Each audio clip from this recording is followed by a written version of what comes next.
Makanya bertahan sampai sekarang. Makanya tadi bilang mungkin ekspektasiku yang berlebihan. Betul. Betul. Wong endingnya kan masih bisa mempertahankan Masih. sampai hari ini. Berarti dia percaya sama sampean, sampean juga nggak ada alasan untuk tidak percaya. Gak banyak loh mbak yang kayak sampean.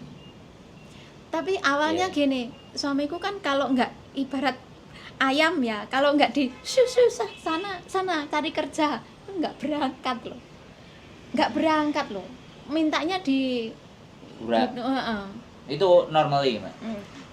Waktu mungkin seandainya aku tahu kebahagiaan itu malah mengundang rezeki, itu mungkin aku ya nggak sampai segitu. Soalnya waktu itu kan aku belum tahu sistem rezeki alam semesta itu caranya itu bisa datang sendiri, nggak usah dicari. Dalam, Percaya nggak? Loh, sama nanya sama saya. Malah lebih